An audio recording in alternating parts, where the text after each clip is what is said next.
जैसे भोजन खाया आज कल फिर खाते हैं, कभी बिना भोजन के रह सकते हैं, ऐसे भगवान की कथा के बगैर भी नहीं रहना चाहिए। इसे जीवन पर्यंत सुनते रहो, एक बार नहीं लाखों बार। इसलिए मना नहीं किया है क्योंकि कथा सदा श्रवण करने योग्य है। हो सकता है कि इनका कहना अलग हो, इनका समझाना अलग हो, शब्द अलग अलग, इसलिए जीवन पर्यंत इस कथा को अपने जीवन में ढालने का प्रयास करते रहो। यही सच्चाई है जीवन की। सुखदेव जी ने बड़ा सुंदर परीक्षित को कथा सुना करके मुक्ति को प्रदान किया। जब सुखदेव स्वामी राजा परीक्षित को कथा सुनाने जा रहे थे तो यहाँ देखिएगा देवता लोग अमृत का घड़ा लेकर के आ गया। देवताओं ने कहा सुखदेव जी से ये अमृत राजा परीक्षित को पिला दो, क्योंकि राजा परीक्षित को तो तक्षक का भय है केवल मरने का। अमृत पी करके ये अमर हो जाएंगे, मरेंगे नहीं। सुखदेव जी ने कहा जो मैं कथा सुनाने जा रहा हूं इसका क्या करना। उन्होंने कहा ये कथा हमारे स्वर्ग लोक में चल करके हमें सुना दो। ऐसी है यह पावन कथा, जैसे देवता भी लालायित रहते हैं सुनने के लिए। सुखदेव जी ने कहा लेकिन ऐसे तो अन्याय होगा भाई, ऐसे कैसे हो सकता है। अगर तुम्हारा बहुत मन है तो चलो मैं पूछ लेता हूँ अपने यजमान से, परीक्षित से पूछ लेता हूँ इसका क्या मन है, इसे सुननी है या नहीं। और पूछा सुखदेव जी ने परीक्षित से क्या चाहते हो, कथा सुन करके जीवन तक्षक से बचना चाहते हो, जीवन का कल्याण करना चाहते हो, या फिर अमृत पी करके अमर होना चाहते हो। परीक्षित जी अच्छा हमारे अंदर विवेक थोड़ा भी होता है ना, हम सही गलत को पहचानने का प्रयास करते हैं। परीक्षित जी ने कहा गुरुदेव मुझे पहले बताओ ये कथा अमृत से क्या मिलेगा और देवताओं के अमृत के पीने से क्या मिलेगा। अच्छा पीने से क्या मिलेगा अमृत को, और कथा अमृत को सुनने से क्या मिलेगा। सुखदेव जी स्वामी ने कहा राजन कथा अमृत को सुनोगे तो अंतःकरण में उतर जाएगा और जीवन का कल्याण हो जाएगा, मुक्त हो जाएगा। कथा अमृत को पियोगे, अमृत को पियोगे अमर हो जाओगे, देवता बन जाओगे, मरोगे नहीं। लेकिन देवता उतने ही समय तक बनकर रहोगे जितना अकाउंट में बैलेंस जमा है, माने जितना भजन किया है, जितने पुण्य तुम्हारे पास हैं। और उसके बाद में क्या होगा, आपको वहां से ऐसे धक्का देकर फेंक दिया जाएगा, यहाँ कुछ है ही नहीं। बैंक में अकाउंट हो, खाते में पैसे न हो और मैनेजर के पास जाकर कहो या पैसे निकाल दो, तो पुस्तक को ऐसे फेंकेगा मुंह पर और कहेगा इसमें है ही नहीं कुछ, तो क्या मिले तुझे। और जबरदस्ती करो तो ले सकते हो, ऐसे ही भेज दिया जाता है। अब तुम्हारा अकाउंट खाली है, फिर भरो, कमाओ, फिर आना। यह है स्वर्ग का आनंद। तो और कथा का आनंद क्या है। सुखदेव जी स्वामी ने कहा कथा का आनंद लिया, एक बार सुन लिया तो अकाउंट फुल भर गया। कभी ऐसा अकाउंट भरा, कभी कितना भी खर्च करो समाप्त ही नहीं हो रहा है। और सीधा मुक्ति मोक्ष का द्वार खुल गया, सीधा भगवान के धाम के लिए चले। ऐसा है ये कथा अमृत, कथा को सुनोगे तो। परीक्षित जी ने कहा तो इन देवताओं से कह दो मुझे नहीं अमृत पीना, मैं कथा अमृत पीऊंगा। साथियों देवता चले गए निराश होकर। राजा परीक्षित ने कथा सुनी, मुक्ति को पाया। लेकिन वही आज देवताओं ने जाकर ब्रह्मा जी से कहा यह कथा में ऐसा क्या है जो कि अमृत से भी बड़ा कर दिया इसे। ब्रह्मा जी ने कहा मैं दिखाता हूं इसमें है क्या। एक तखरी ली तराजू, और एक तराजू में एक पड़ले में रखा श्रीमद् भागवत, एक पड़ले में सादे सदग्रंथों को रखा। और देखिएगा आज वहीं देख रहे हैं कि वह श्रीमद् भागवत जी वाला जो पड़ला है ना भारी है, सारे सदग्रंथ टंगे ऊपर। उन्होंने कहा भैया आखिरकार आम्र के फल के रस को ही चूसा जाता है, गुठली को तो फेंक दिया जाता है। लेकिन आम का वृक्ष उसी गुठली से बनता है जिसे फेंकते हैं, और उसी गुठली के बने हुए वृक्ष पर आम लगता है जिस आम के रस को चूसा जाता है। इसलिए आनंद की प्राप्ति करनी है। वेदों को नहीं खाया जा सकता, पिया जा सकता, सुना जा सकता, सदग्रंथों को सामर्थ्य नहीं है हमारा पूजने सुनने का। इसलिए उन्हीं सतग्रंथों का एक आम्र फल रूपी भाव है, रसमय, जिसे खाते रहो पीते रहो, खाते रहो पीते रहो, ऐसा है श्रीमद् भागवत। ये पंचम वेद है, वेदों से निकला हुआ घोष है यह। और वैसे मैं बताऊं, अमृत की और कथा की बराबरी के विषय में बताया जाए कि इनकी बराबरी की जाए तो क्या तुलना होती है। तो मैंने कहा भाई, अमृत वह है मानो कि कांच का टुकड़ा, और कथा अमृत है एक मणि। अब ध्यान रखना है, कांच का टुकड़ा जो होता है ना, कांच उसका और मणि का कोई संयोग नहीं होता। उन्होंने कहा मणि को ले जाकर के अनेक टुकड़ों में बंद कर दो, कांच में, अनेक कांच में, लेकिन जब उसके समय होगा ना उसका प्रकाश देने का, तो वह चाहे उस कांच को तोड़ना पड़े वह तोड़ देगी और प्रकाश को फैलाएगी। इसी प्रकार से यह भागवत कथा रूपी मणि है, यह हृदय में जब प्रवेश करती है ना तो प्रकाश फैलाती है और सारे विषय रूपी कांचों को तोड़ देती है, जीवन से समाप्त कर देती है। इसलिए इसे गहराई से, एकाग्र भाव से, एक आसन में बैठ करके, मन एक जगह स्थिर करके सुनना चाहिए। इस प्रकार का सूत जी ने उपदेश किया शौनकादिक ऋषियों को, और बड़ी सुंदर कथा सुना रहे हैं। लेकिन वहीं एक बड़ी प्यारी कथा है महात्मा की। या नारद जी ना यह भ्रमण करने के लिए निकल पड़े, और दुनिया में इन्होंने भ्रमण किया, काशी प्रयाग पुष्कर गोदावरी आदि का भ्रमण करते हुए यह वृंदावन में आ गए। और वृंदावन में आकर के देखा, यमुना मैया में स्नान किया, यमुना के किनारे किनारे निकल के जा रहे थे, नारायण नारायण नारायण नारायण।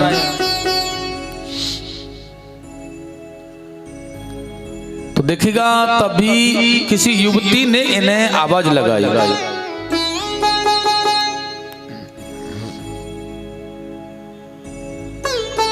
और आवाज लगा करके नारद जी ने देखा पीछे मुड़ के कि मुझे कौन बुला रहा है।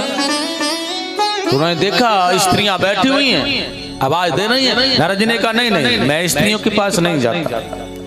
चलने लगे। उसने फिर से हाथ ऊपर करके आर्त स्तुति की, आर्त भाव से बुलाया, माने दर्द रूपी भाव, बहुत दुख है क्या किसी को। तो नारद जी को जब ऐसा लगा कि आर्त भाव से पुकार रही है, इसे दुख है, इसे पीड़ा है, और संतता कहती है कि किसी की पीड़ा का हरण करना ही संतता है, साधुता है।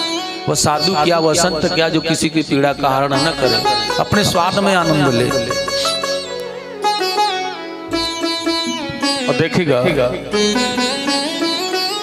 नारद जी लौट करके आए और आकर के नारद जी ने पूछा उनसे, कौन हो आप, मुझे क्यों बुला रही हो। उन्होंने कहा महाराज मैं कष्ट में हूँ, परेशान हूँ, मैं आपसे चाहती हूँ कि आप मेरी मदद करें। नारद जी ने कहा क्या करूँ तुम्हारी मदद, और तुम हो कौन, परिचय दो अपना। तभी यह बताने लगे, महाराज मेरा नाम है भक्ति, और ये दोनों, नारद जी ने देखा दो पुरुष थे, उनके घुटनों पर सर रख करके लेटे हुए थे। ने कहा ये दोनों जो पुरुष है ना, जो वृद्धावस्था में है, ये मेरे पुत्र हैं। नारद जी ने देखा माँ की स्थिति है ना, वो जवान है और पुत्र बूढ़े हैं। लेकिन भक्ति ने कहा महाराज मैं कर्नाटक में द्रविड़ देश में पैदा हुई, और मैं वहां से जब चली अपने परिवार के साथ में तो गुजरात में आकर के बूढ़ी हो गई, क्योंकि गुजरात कंचन का लोभी है। मैं वहां से जैसे ही चली आगे बढ़ी तो श्री धाम वृंदावन में आई।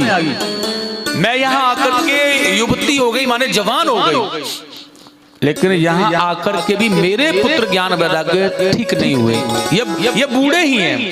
मुझे डर इसलिए लग रहा है, मैं परेशान इसलिए हूँ कि एक माँ जवान है और पुत्र बूढ़े हैं। ये क्या सिस्टम है ये सब, इसके लिए मुझे बहुत कष्ट हो रहा है। मेरे पुत्रों को स्वस्थ करो, मेरे पुत्रों को सही करो।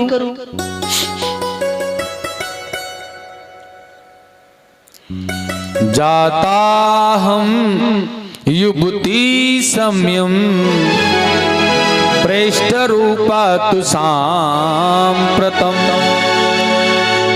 इमो तु सत्यवातवत सुतो में किलस्यति श्रमात्। मैं दुख से बहुत अत्यंत ही दुखी हूं, इसलिए आप मेरे लिए उपाय करो ना कुछ। नारद जी ने यह घटना यहाँ देखी और देखिएगा यहाँ इन्होंने उपाय भी किया। अभिमंत्रित जल अपने कमंडल से लिया, वेद मंत्रों का उच्चारण करते हुए उनके ऊपर छोड़ा। अच्छा, ऐसा नहीं है कि मंत्रों का उच्चारण होने से वो स्वस्थ नहीं होते, होते हैं भाई, लेकिन खड़े भी होते हैं, ठीक भी होते हैं, लेकिन मंत्र बोलना जैसे ही बंद कर दिया जाता है तो वो गिर जाता है। फिर जैसे कि तैसे दवा खाते रहते हैं तब तक तो दर्द ठीक रहता है, और दवा खाना बंद किया तो दर्द फिर चालू। अब ऐसी औषधि मिले जिससे दर्द ही समाप्त हो तो काम चलेगा, नहीं तो दवा खाते खाते तो परेशान हो जाएंगे। तभी नारद जी को आकाशवाणी हुई, नारद इन दवाओं से ये ठीक नहीं होंगे, माने जो तुम कर रहे हो इससे फायदा नहीं होगा, इन्हें लाभ नहीं होगा, इसलिए इन्हें ठीक करना है तो सत्य रूपी औषधि पिलाओ, माने सत्य कर्म की परिभाषा का इन्हें ज्ञान कराओ, बिल्कुल ठीक हो जाएंगे। नारद जी ने कहा यह मैं जो कर रहा हूं सत्कर्म नहीं है क्या? उन्होंने कहा है, लेकिन ये औषधि परिपूर्ण नहीं है, इसलिए पूर्णतः औषधि भाई काम तो दवा भी कर रही है ना, दर्द को तो बंद कर ही रही है कुछ पल के लिए, लेकिन पूर्णतः आराम नहीं हो रहा। नारद जी उसी के चक्कर में घूम रहे हैं संसार में, सबसे बजाते हैं बीड़ा, भैया नारायण नारायण। सत्कर्म क्या होता है जानते हो क्या? इधर भी पूछा भैया सत्कर्म क्या है जानते हो क्या? सबसे पूछ रहे सत्कर्म क्या है जानते हो क्या? कोई जानता भी है कि हाँ हमें पता है, लेकिन नारद के डर से नहीं बता रहा है। इतना बड़ा ज्ञानी है, इसे ही नहीं पता, मैं बताऊं वो गलत ना हो कहीं, डरते हैं लोग। ये बद्रिका आश्रम में पहुंच गए नारद जी इसी प्रकार से, जहां इनके ज्येष्ठ भ्राता थे शौनक ऋषि। तो देखिए वहां जाकर के जब प्रणाम किया अपने भाइयों को, तो उन्होंने देखा नारद की स्थिति को, और वह दुखी है, नारद परेशान है मन से नारद। इसलिए नारद को पूछा भैया तू क्यों परेशान है? तभी नारद जी ने कहा भैया मैं दुखी हूं। क्यों?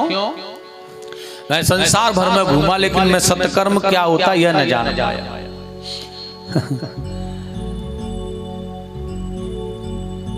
शौनक ऋषियों ने कहा कोई चिंता की बात नहीं है, हम बताएंगे सत्कर्म क्या है। तो शीघ्र बताओ, मैं ऐसी दवा के लिए तो घूम रहा हूं।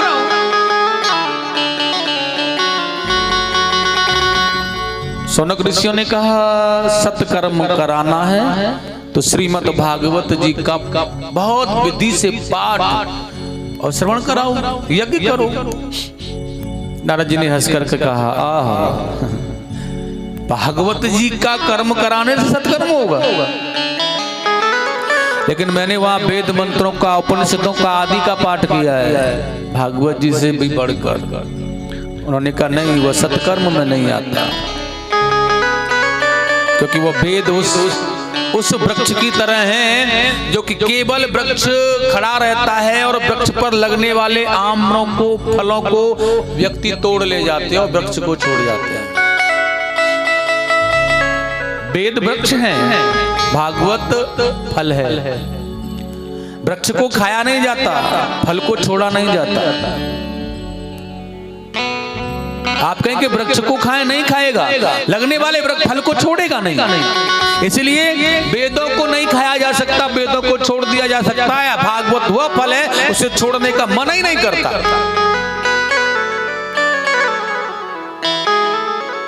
नारद जी ने कहा तो मुझे कराना यह सत्कर्म, आप ही करो। सनत कुमारों ने कहा कर देंगे, लेकिन हम वहां वृंदावन नहीं जाएंगे। हमारे मन में जब विचार है एक वहां चलो, वहां सुनाएंगे तुम्हें। आप वृंदावन जाकर भक्ति ज्ञान वैराग्य को वहीं ले आओ, और देखिएगा उन्होंने एक बड़ा सुंदर स्थान का चयन किया है जो कि हरिद्वार में है, आनंद नामक घाट। ये जो यज्ञ अनुष्ठान सत्कर्म विशेष रूप से किसी वटवृक्ष के नीचे और जल के किनारे सहारे होते हैं ना, और ज्यादा इनका तेज और प्रताप बढ़ जाता है। तो उन्होंने कहा यह नारद बाबा है भक्कड़, व्यवस्था कैसे करेगा, कहीं अच्छी जगह पर कराएं तो। उन्होंने कहा वहाँ गंगा का किनारा है, साधु महात्मा वहाँ स्नान करेंगे, रहेंगे रुकेंगे, सारी व्यवस्था होगी, जलपान करेंगे। और वहाँ वटवृक्ष बहुत बड़े बड़े हैं ना आनंद नामक घाट में। तो उन्होंने कहा वही वृक्ष पंडाल का काम करेंगे, छाया का। उन वृक्षों के जो चबूतरे हैं ना बड़े बड़े, वही व्यासपीठ का काम कर देंगे। वृक्षों से टूटने वाले पत्ते बिछाल का काम कर देंगे। इस प्रकार से योजना बना ली। नारद जी गए वृंदावन के लिए, भक्ति ज्ञान वैराग्य को लेकर के आए और वहीं आनंद नामक घाट पर यह कथा प्रारंभ हुई। साथियों,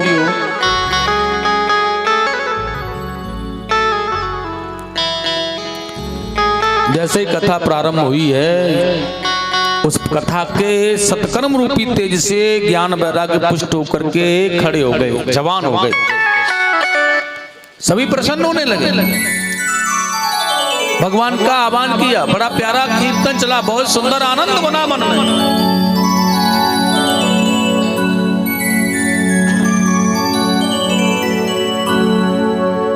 और इसके बाद में देखिएगा भगवान प्रत्यक्ष यहाँ प्रकट होकर के आए,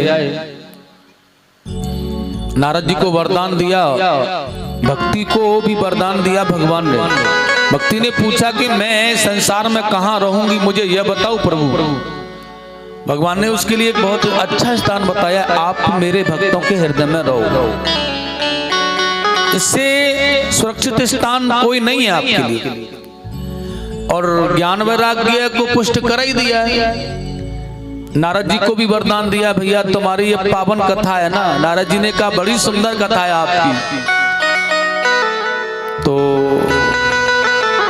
जीवन मरने के बाद भी यह मुक्त कर देती है और जिंदा होने के बाद भी मुक्त कर देती है। देखिए मरने के बाद भी जो आनंद दे दे और जिंदे पर भी दे दे, दोनों तरह से देती है। ऐसी कथा तो कोई नहीं हो सकती भाई। नारद जी ने कहा इस कथा को जहां भी कराया जाए ना प्रभु, आप आए वहां, आपकी कथा है तो आप आए।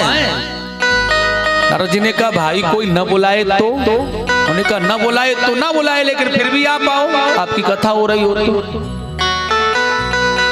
भगवान ने कहा तथास्तु, मेरी कथा जहां हो रही होगी मैं वहां आऊंगा जरूर। कोई बुलाओ या मत बुलाओ, इसलिए जहां भी कथा होती है ना वहां भगवान के लिए पूजन करना, आह्वान करना, भोग देना, उन्हें खिलाना, ये सब अति आवश्यक होता है। क्योंकि यहाँ परमात्मा न बुलाने के आपका मन नहीं है, फिर भी हैं। और जो आया हुआ है अतिथि है, उसका निरादर कैसे करेंगे? और वो भी अतिथि परमात्मा के रूप में, वो भगवान साक्षात्कार होगा। इसलिए पूजन मन लगा करके करना चाहिए। पूजन सामग्री को मन से और भाव से इकट्ठा करना चाहिए, बहुत अच्छी तरह से, क्योंकि वह केवल मात्र है भगवान के लिए। अच्छा वो अलग बात है कि वह मिल जाए आपको, पंडित जी को और किसी को भी, लेकिन उसका जो भाव है ना, परमात्मा ने वो स्वीकार कर लिया है, उसके बाद में प्रसाद तुम्हें दे दिया है। इसलिए उसे उस भाव से लाओ, भगवान को खिलाया है, ठाकुर जी को खिलाना है। क्योंकि आप कहें कि भगवान तो खाते ही नहीं, तो फिर लाएं क्यों? ऐसा तो हो ही नहीं सकता कि आप खिलाएं और वह न खाए। हो सकता है क्या हम खिलाएं और वह न खाए? इसलिए भाव से खिलाओगे तो खाएगा। लेकिन आप कहें कि रोटियां थाली में कम हैं, होती नहीं है, तो ऐसा तो नहीं। क्योंकि थाली में रखे भोजन के भावार्थ को समझने का प्रयास करना, उसे वह सूक्ष्म रूप से पा लेता है और तुम्हें प्रसाद दे देता है। ऐसे भगवान के लिए भोग लगाना चाहिए। और देखिएगा यहाँ सभी बड़े प्रसन्न हुए हैं, बड़ा आनंद आया है। उसके बाद में नारद जी ने एक बात कही है इन लोगों से, मुझे यह बताओ आपकी ये इतनी पावन दिव्य जो कथा है ना, इस कथा से कैसे कैसे लोग भवसागर से तर जाते हैं। प्रश्न बड़ा प्यारा है, सुनने वाले भी प्यारे हों तो। ने कहा कैसे कैसे लोग इसे सुनकर के भव से तर जाते हैं। सनत कुमार ऋषियों ने कहा जीवन में दुनिया में कोई ऐसा जीव ही नहीं है इसे सुनकर के भव से मुक्त न हो जाए, बशर्ते प्रायश्चित कर ले तो। उन्होंने कहा पापी भी चले जाएंगे क्या? उन्होंने कहा बिल्कुल। मैंने कहा कि दुनिया में कोई भी जीव कितना भी बड़े से बड़ा पाप करने वाला, नारद जी ने कहा फिर तो बस हो गई तुम्हारी कथा। लोग पाप करेंगे और वही कथा आकर सुन लिया करेंगे, जहां वही हुआ करेगी सो पाप नष्ट हो जाया करेंगे। फिर तो पाप होगा ही नहीं ना, फिर तो यमराज से कह दो कि ताले ले आए और अपने उन नरकों में ताले डाल दे, क्योंकि पाप भी करने के बाद जीव कथा सुन लेंगे, मुक्त हो जाएंगे, तो फिर ताला लगाना पड़ेगा ना, फिर तो बैकुंठ जाएंगे सभी। सनत कुमारों ने कहा ऐसा नहीं, भगवान की कथा सुन करके बिल्कुल यह सत्य है कि जीव मुक्त होता है, लेकिन सुनने वाला भी परीक्षित के जैसा हो, तो सुनने वाला धुंधकारी के जैसा हो। उन्होंने कहा तो फिर हमें आप बताइए कि ऐसे किसी महापापी ने कथा सुनी हो और वह मुक्त हुआ हो, हमें भी तो विश्वास हो, और वह हमने देखा नहीं तो सुनकर विश्वास तो होगा। उन्होंने कहा हाँ ऐसे तो बहुत से, लेकिन फिर भी मैं तुम्हें बताता हूं, और बड़ा सुंदर का है। तुंगभद्रा नदी के किनारे एक गांव था और उस गांव में एक आत्मदेव नाम के ब्राह्मण रहते थे। आत्मदेव जिसकी आत्मदेव रूप में होती है और देवता में विराजमान होती है और बिना उनके कुछ न करने वाला होता, उसे कहते हैं आत्मदेव। और वह दिन रात भगवान के ध्यान में रमण रहता है, उनका मन रहता है। ये पंडित जी थे, ब्राह्मण थे, उनकी एक पत्नी थी बस, उसका नाम क्या था? उन्होंने कहा उनका तो पूछो ही मत भैया, उनका नाम था धुंधली। जानते धुंधली कौन होती है? उन्होंने कहा जो अपने पति की आज्ञा का पालन न करे और घर में से निकल करके बाहर बैठ करके पड़ोसिन को बुला बुला करके घर में जोड़ ले और बस वहां भी उनमें बैठ करके अपनी हुकूमत, अपनी बात प्रथम रहे, उसकी बात कोई न काटे तो वह है धुंधली। और काट रहा है ना तो उसी से लड़ना झगड़ना, उसे भगा देना। ऐसी जो नारियां होती हैं, माताएं, उन्हें कहते हैं धुंधली। उन्होंने कहा ऐसी धुंधली थी, उनके यहाँ कोई संतान नहीं हुई उस कारण से। तो एक दिन मरने का, अपने आपने शरीर को छोड़ने का प्रण बना लिया। अब इस जीवन से क्या फायदा, पत्नी धुंधली है, जीवन बेकार है, कोई पुत्र संतान है नहीं। तो किसी ब्राह्मण ने उन्हें फल दे दिया, भैया जीवन को नष्ट किसी भी परिस्थिति में नहीं करना चाहिए। हमें यह हाथ पैर आंख नाक परमात्मा ने भेजा है ना, ये नष्ट करने के लिए नहीं, भजन करने के लिए भेजा है। बाकी ये तो हम लगे हैं, ये तो हम जैसे कि किसी मालिक ने रखा सेवक, चौकीदार, नौकरी पर रखा कोई व्यक्ति सेवक, और वो सेवक अपनी तनख्वाह भी लेता है और वहां से गड़बड़ी भी कर रहा है, मालिक के यहाँ से दुकान से आदि से गड़बड़ी भी कर रहा है। तो इसका केवल काम है नौकरी का जो मिल रहा है, जो भी धन मिल रहा है नौकरी की, जो उसे कीमत है 10-5 जो भी मिल रही है तनख्वाह, वही लेना है। उसकी ईमानदारी तो यहाँ है, लेकिन वह बेईमानी कर रहा है, पीछे से चोरी कर रहा है, आदि कर रहा है। ऐसे हमें भेजा तो भजन के लिए है। उस परमात्मा रूपी ने मालिक ने सेवक बना करके कि भजन करो, और तनख्वाह कौन सी दी है पता है? यह शरीर रूपी तनख्वाह मिली है, इसी में भजन हो सकता है और कुछ नहीं।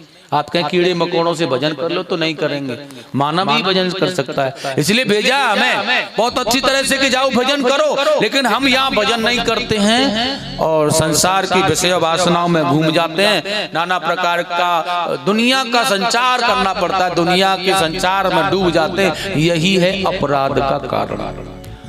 उन्होंने कहा इतना तो कहा होगा कि घर में जाकर के गृहस्थ आश्रम का पालन करो, गृहस्थ की पूजा करो, घर में सेवा करो माता पिता की। हाँ, उन्होंने कहा यह तो सब भजन में ही आता है। पत्नी का साथ करना, संतति उत्पन्न करना, क्योंकि संतान उत्पन्न नहीं होगी तो संसार कैसे बढ़ेगा।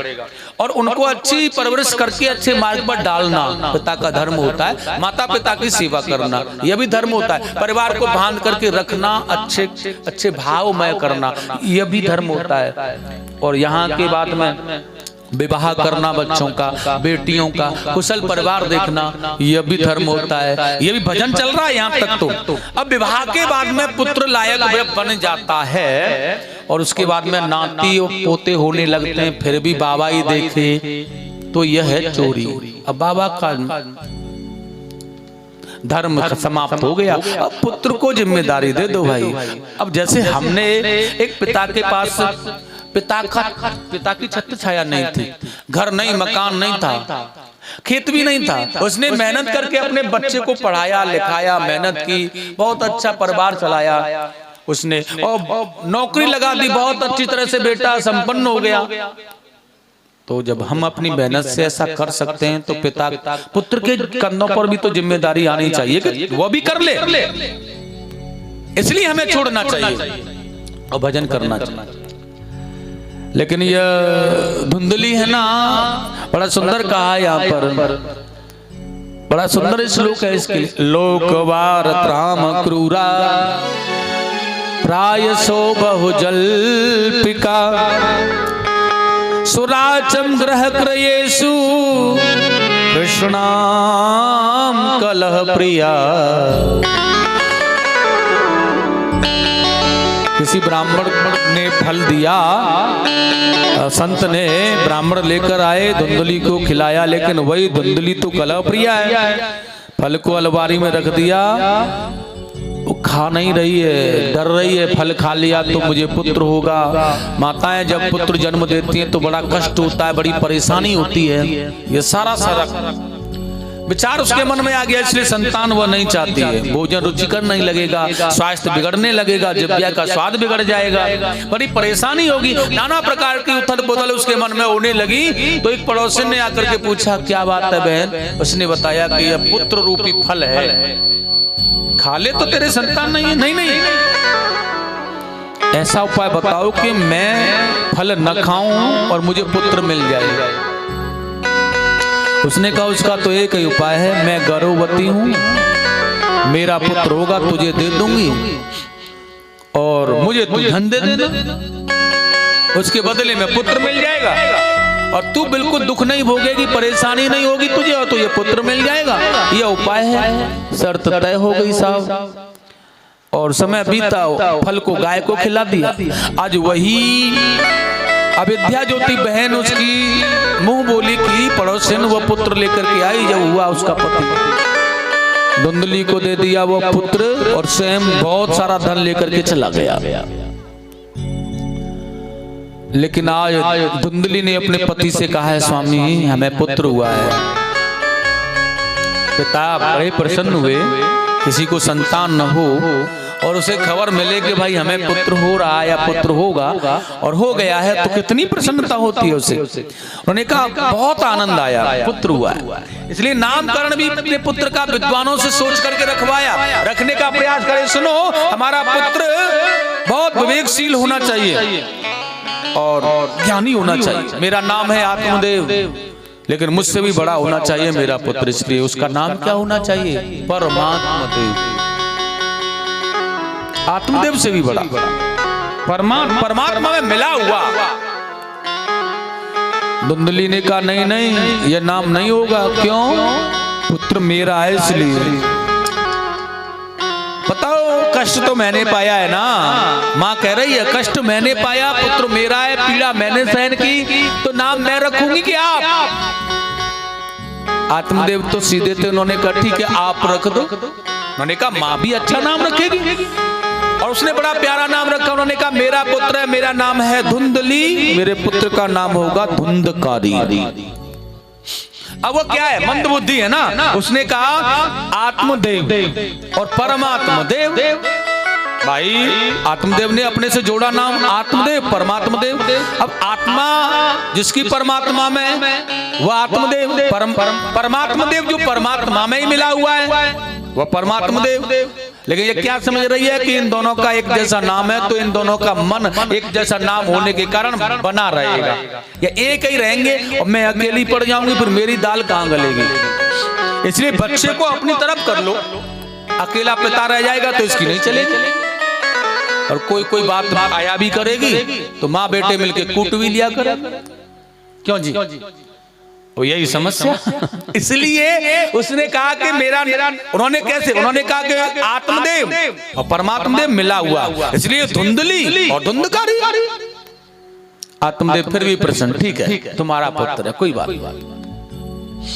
लेकिन ठीक 3 महीने के बाद गौ माता ने एक पुत्र को जन्म दिया, जिसका भी नाम उन्हीं के साथ जोड़ दिया आत्मदेव ने। उन्होंने कहा मां से ही जोड़ो नाम।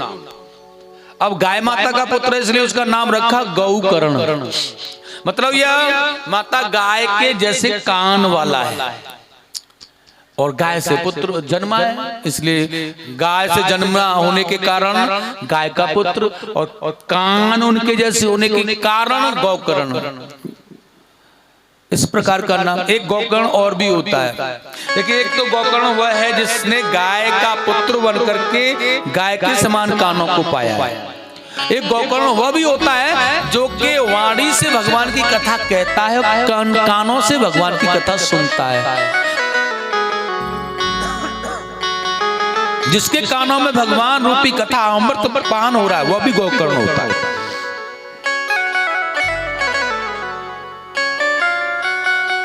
बच्चे जब बड़े हो गए, पढ़ाई लिखाई की, शिक्षा यापन कराना प्रारंभ किया। अब गौकर्ण को तो भोजन भी नहीं दिया जाता कभी कभी। अब धुंधली तो अपने पुत्र से प्रेम करती है, अच्छा खाना पिलाना, हिमायत लेना। गौकर्ण विद्यालय में जाता है, गुरुकुल में जाता है, श्रेष्ठ विद्या प्राप्त करता है। जो रूखा सूखा मिल गए बस। धुंधकारी बच्चों को मारता पीटता है, शिकायत आती है, माँ हिमायत ले लेती है मेरा बेटा ऐसा नहीं है, यह गौकर्ण ने किया होगा। इसी कारण से धुंधकारी बिगड़ गया। आगे तो बड़े बड़े लोगों को मारने लगा, कुएं में ढकेलने लगा, पड़ोसियों को गाली देने लगा, मदरापान करने लगा, बहुत बिगड़ गया। जवान होते होते तो एक बहुत बड़ा खल बन गया। खल माने पापी, गौकर्ण। और जवान होते होते गौकर्ण क्या बना? एक बहुत बड़ा विद्वान। और यह क्या बना? बहुत बड़ा पापी। गौकर्णो पंडितो ज्ञानी, धुंधकारी महाखल। ये मैं अपनी तरफ से नहीं, भागवत जी कह रही है गौकर्ण विद्वान बन गए, अपने पिता से भी बढ़कर। जो पिताजी को भाव था पुत्र के लिए वही बने, उससे भी आगे। और जो लिया हुआ धुंधली का पुत्र था वो विवेकशील नहीं था, इसलिए वह तो पापी बन गया, दुष्ट बन गया।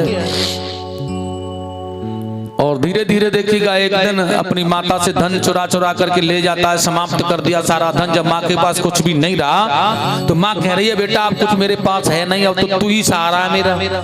धुंधकारी ने कहा तो फिर एक काम करो, या पिताजी को घर से निकालो जब घर में कुछ नहीं है तो। अब मैं और आप माँ कर लेंगे जैसे भी, लेकिन पिता को तो बाहर निकाल दो, इन्हें कौन खिलाएगा? तो अपने पिता से कहा तुम्हारे पास कुछ बचा हुआ धन हो तो दे दो, और नहीं हो तो फिर यहां से निकलो।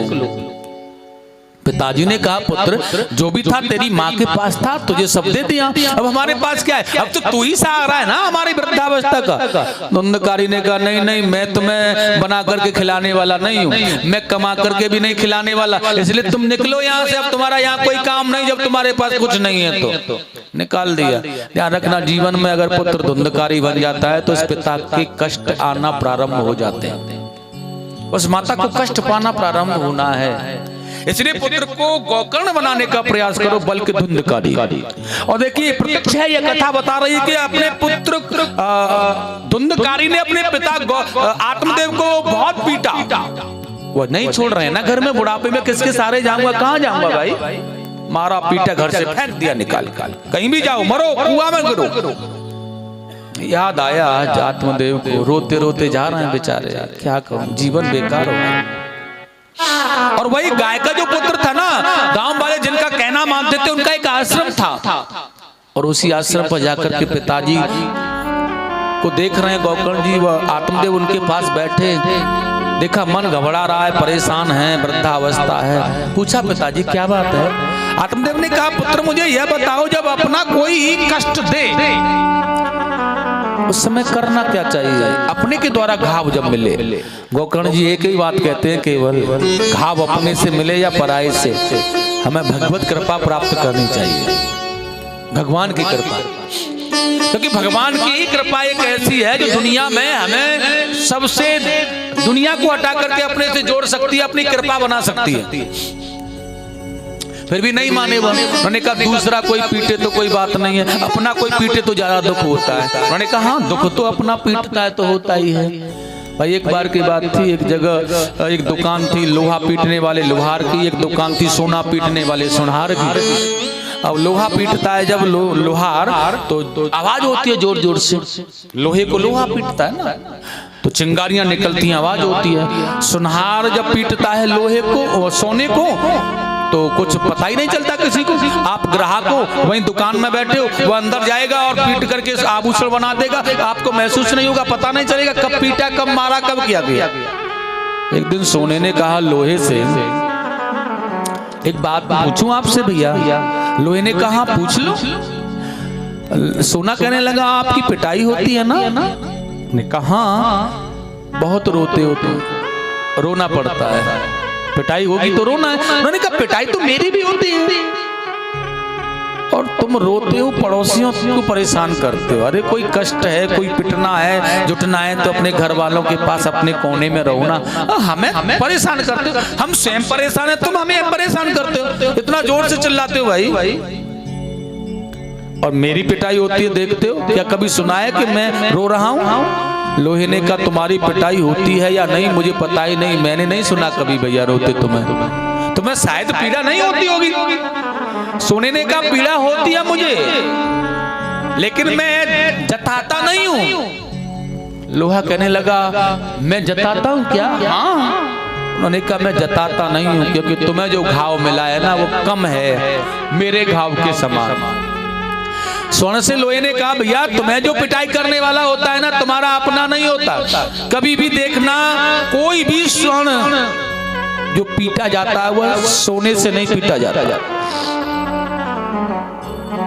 सोने को सोने से नहीं लोहे से पीटा जाता है। लोहे की छोटी छड़ी से, लकड़ी से पीटा जाएगा, लोहे से पीटा जाएगा, सोने से सोने को कभी नहीं पीटा जाता।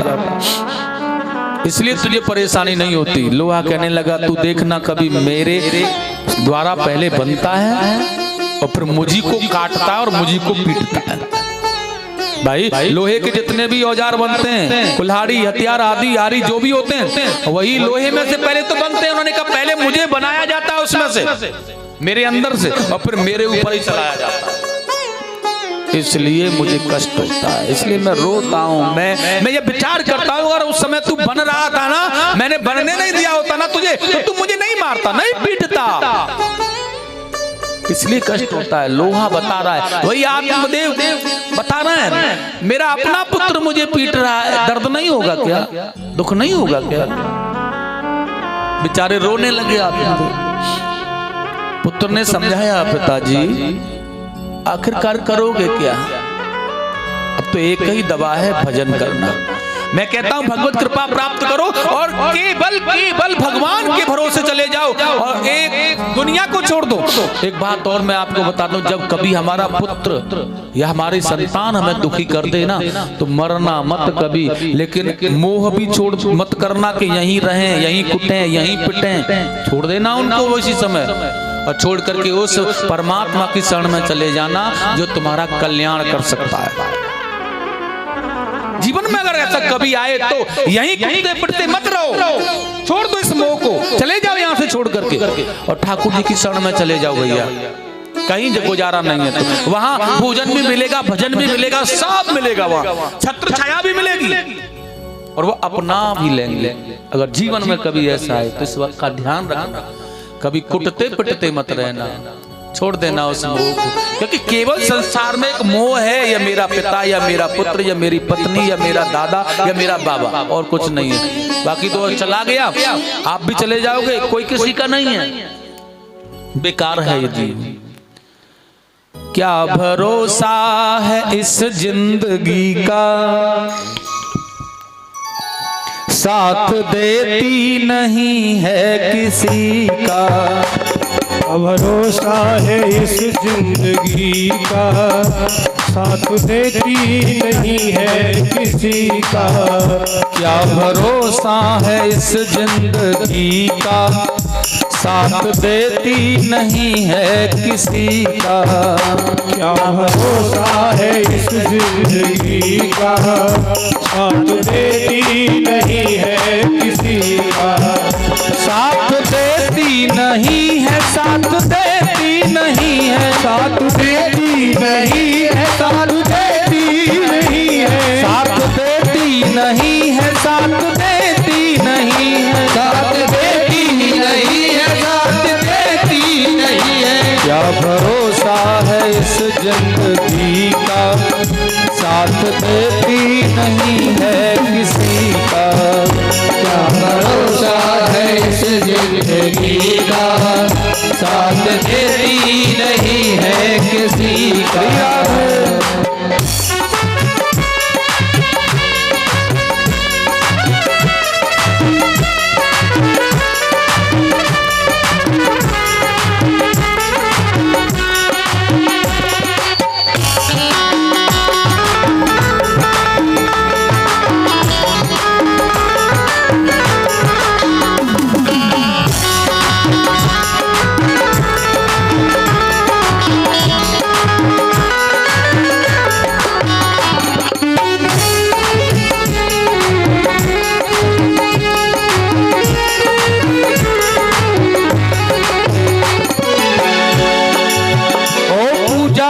जिंदगी है अधूरी, पूजा बिन जिंदगी है अधूरी।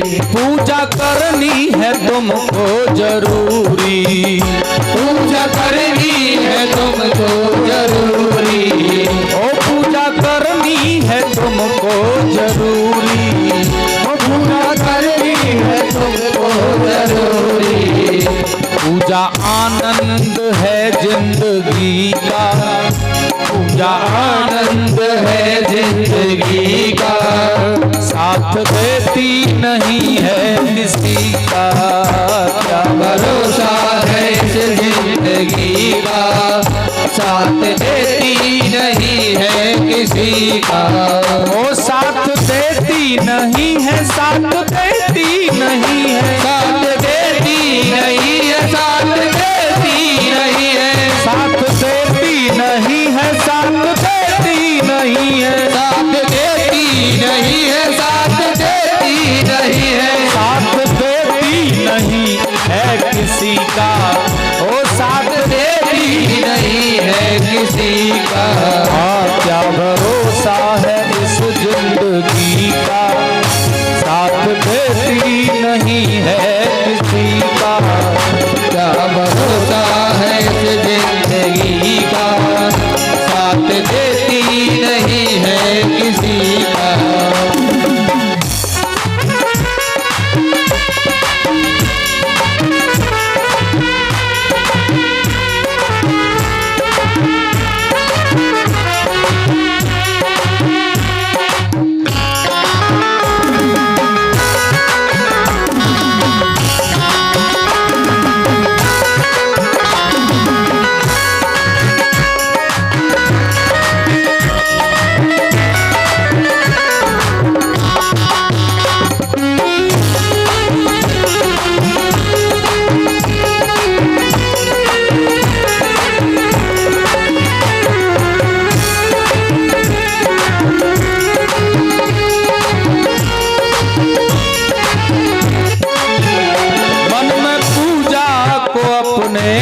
लगाओ, मन में पूजा को अपने लगाओ, ध्यान परमात्मा से लगाओ, ध्यान परमात्मा से लगाओ, ओ ध्यान परमात्मा से लगाओ, ध्यान परमात्मा से लगाओ, होगा आभास तुमको खुशी का, होगा आभास तुमको खुशी का, साथ देती नहीं है किसी का, क्या भरोसा है इस जिंदगी का, साथ देती नहीं है किसी का, ओ साथ देती नहीं है, साथ देती नहीं है, साथ देती नहीं है, साथ देती नहीं है, ओ साथ देती नहीं है, साथ देती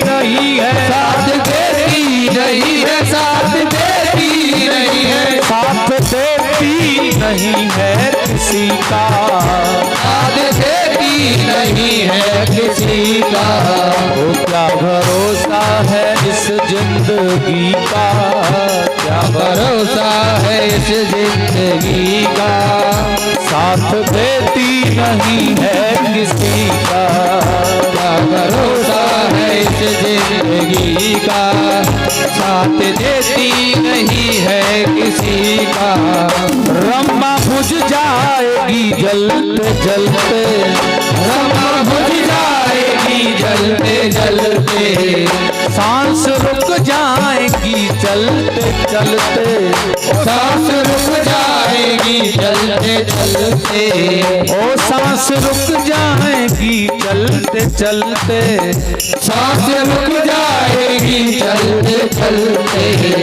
नाम रह जाएगा आदमी का, नाम रह जाएगा आदमी का, साथ देती नहीं है किसी का, क्या भरोसा है इस जिंदगी का, साथ देती नहीं है किसी का, ओ साथ देती नहीं है, साथ देती नहीं है, साथ देती नहीं है, साथ देती नहीं है, साथ देती नहीं है, साथ देती नहीं है, साथ देती नहीं है, साथ देती नहीं है, क्या भरोसा है इस जिंदगी का, साथ देती नहीं है किसी का, क्या भरोसा है इस जिंदगी का, साथ देती नहीं है किसी का।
नहीं है किसी का, साथ देती नहीं है किसी का, ओ साथ देती नहीं है किसी का। आज बड़ी सुंदर भाव से देखेगा, आनंदमय भाव, भगवत कृपा प्राप्त करके गौकर्ण जी के बताने पर आत्मदेव भगवान के धाम के लिए चले गए। धुंधकारी ने माँ को भी पीटा, अब पहले पिता को निकाला फिर माँ को निकाला, तू भी जा। बाल पकड़ के घर से बाहर, माँ कह रही है बेटा मैं कहाँ जाऊंगी, तेरे पिता तो न जाने कहाँ गए, मैं क्या करूं? नहीं, निकाल दिया। पिता ने भजन किया, माँ ने दैहिक लीला समाप्त कर दी, कूद गई कुएं में और मर गई। और देखेगा उसके बाद वैश्याओं को पास में ला करके रखने लगा, बुरे कर्मों में फंस गया। एक दिन इन्हीं वैश्याओं ने इसे मार डाला, गला घोट करके इसी के आंगन में से गाड़ दिया। आखिरकार कब तक चलेगा? इंद्रियों के विषय में पड़ा हुआ जीव क्या करेगा, कब तक चलेगा? अंत में तो मरना पड़ेगा। बहुत समय के बाद में गोकर्ण जी आए, घर सूना था, कोई नहीं था, माता पिता चले गए यह सूचना थी, लेकिन भाई का पता नहीं है। और आकर के जैसे घर में आए तो जो धुंधकारी मर गया था वो प्रेत बन गया है। क्योंकि हमारी ध्यान रखना, मुक्ति नहीं होती। जो माता पिता को सताने वाला होता है बालक, उसकी मुक्ति नहीं हो सकती। एक तो अकाल मृत्यु मरने वाला, और फिर माता पिता को सताने वाला, सबको सताने वाला, ऐसे पापी की रूह दुनिया में भटकती रहती है। ऐसे व्यक्ति की मुक्ति कब होती है, ये भागवत जी से सीखेंगे हम। गोकर्ण जी से उसने कहा, भैया मैं बहुत परेशान हूँ, बार बार बार बार बार बार बुरी बुरी आवाजें आना, आभास होना, जैसे हमें कभी होता है, हमसे जब यह बीतती है। तो गोकर्ण जी ने अपने कमंडल से जल लेकर के उसके ऊपर छिड़का, पूछा उसे, कौन है तू? उसने बताया, अहम भ्राता तयोमस्मि धुंधकारित नामतः स्वई के न बदोषेण भ्रामतम नासितम मया। मेरा नाम है धुंधकारी, मैं तुम्हारा भाई हूं भैया, मैं प्रेतात्मा हो गया हूं, मेरी मुक्ति का साधन बताओ कोई। गोकर्ण जी ने कहा, मैंने तेरी मुक्ति के लिए गया में श्राद्ध किया, तीर्थाटन किया, कहां कहां न गया, तू मुक्त नहीं हुआ? उन्होंने कहा, नहीं, मैं बहुत बड़ा पापी हूं, किसी भी तीर्थ यात्रा करने से या किसी गया में श्राद्ध करने से मुक्त नहीं होऊंगा, क्योंकि मैंने अपने हाथों से अपने माता पिता को सताया है। गोकर्ण जी ने कहा, तो आखिरकार तू मेरा भाई है, मैं अवश्य तेरी मुक्ति का साधन ढूंढूंगा। और प्रातः काल होते ही रश्मियां, प्रकाल संध्या 3 बार भगवान सूर्य को अर्घ देते थे। उसका फल ताकि भगवान ने बताया कि तुम्हारे भाई की मुक्ति हो सकती है तो केवल एक ही सत्कर्म है, वह है श्रीमद् भागवत। गोकर्ण जी ने देर नहीं की, हमें कोई बता जाए, हमें कोई कह दे कि तुम्हारे पितरों को यह करा दो, तुम बड़ी चिंता करते हैं, बड़ा चिंतन करते हैं, बड़ा विचार करते हैं। जो पितृ सब कुछ यही छोड़ करके गए हमारे लिए, उनके लिए, उनकी मुक्ति के लिए। और देखिएगा, हम बड़ी आज नहीं कल, कल नहीं परसों, 4 साल में, 2 साल में, 5 साल में कभी, लेकिन तुरंत कोई नहीं करेगा। लेकिन वहां गोकर्ण जी ने तुरंत व्यवस्थाएं चालू की। और देखिएगा, बहुत सुंदर भाव में बड़ी भीड़ लगी, कथा हो रही है, श्रीमद् भागवत को सुनने के लिए बड़े बड़े दूर से लोग आए, सबने शिविर लगा दिए, बहुत सुंदर व्यवस्था। व्यास जी जब स्थान पर आए, कथा प्रारंभ हुई, इतनी भीड़ थी कि बैठने के लिए किसी को जगह नहीं है। धुंधकारी का आह्वान किया, जैसे ही आया तो मंडप से हटा थोड़ा सा एक 60 ग्रंथि का बांस खड़ा था, उसमें एक छोटा सा छिद्र था, उसी में जाकर के बैठ गया, यहीं सुनूंगा।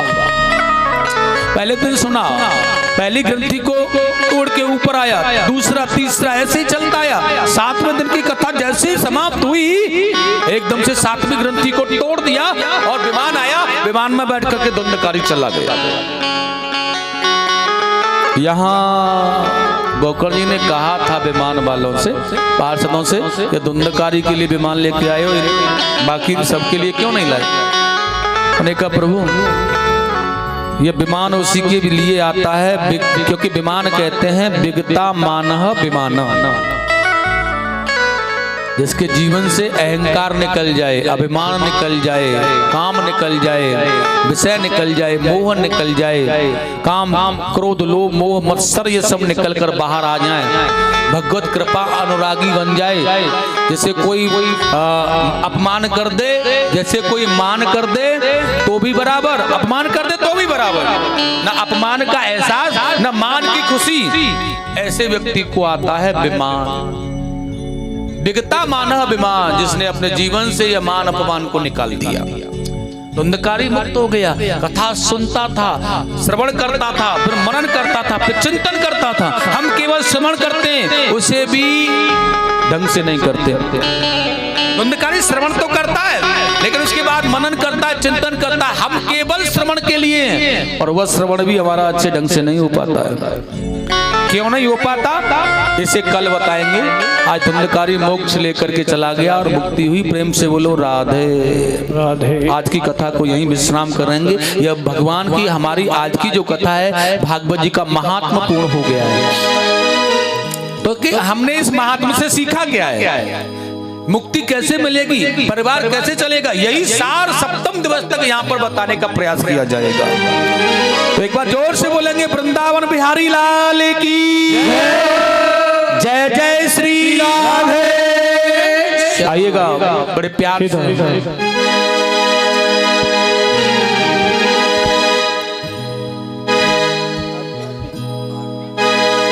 आइए सही वक्त यथासन खड़े हो जाएंगे आरती के लिए।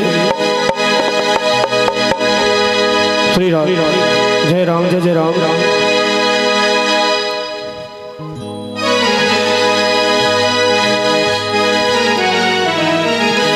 सूर्यो अजायत श्रोत्राद्वायश्च प्राणश्च मुखादग्निरजायत कन्दलीव गर्भदं भूतं कर्पूरं प्रदीपितम् आरार्तिक्यम् अहं कुर्मे पश्य मे वरदो भव। श्री बांके बिहारी तेरी आरती गाऊं, बांके बिहारी तेरी आरती गाऊं, हे गिरधर तेरी आरती गाऊं, हे गिरधर तेरी आरती गाऊं, आरती गाऊं प्यारे आपको मनाओ, आरती गाऊं प्यारे आपको मनाओ, आरती गाऊं प्यारे आपको मनाओ, आरती गाऊं प्यारे आपको मनाओ, हे गिरधर तेरी आरती गाऊं, हे गिरधर तेरी आरती गाऊं, मोर मुकुट तेरे शीश पे सोहे,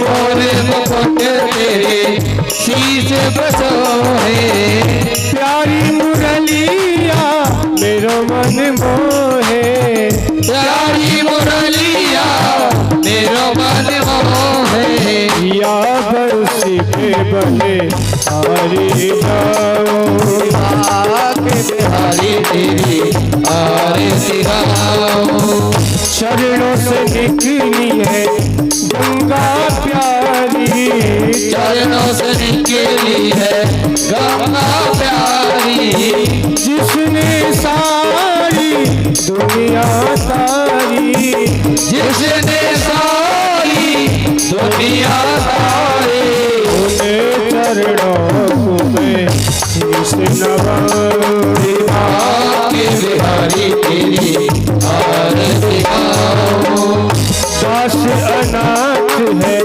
शरण तिहारी, दास अनाथ है शरण तिहारी, खुदा गातो हे बनवारी, विपदा काटो हे बनवारी, आजार कन्हैया तुहे अपना बनाओ, बांके बिहारी तेरी आरती गाऊं, श्री हरिदास के प्यारे तुम हो, श्री हरिदास के प्यारे तुम हो, मेरे मान जीवन धन हो, मेरे मान जीवन धन हो, जीवन अपनों में सफल बनाओ, बांके बिहारी तेरी आरती गाऊं, संग सोहे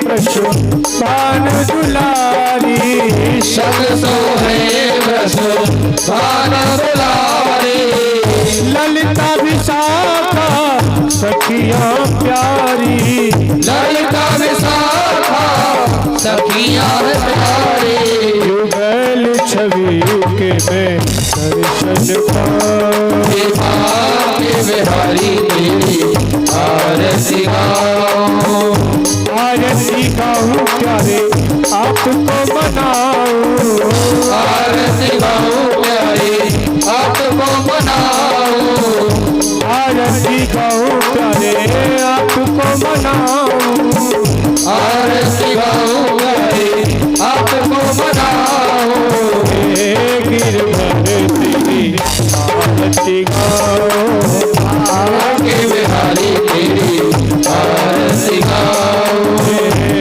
गिरधर तेरी आरती गाऊं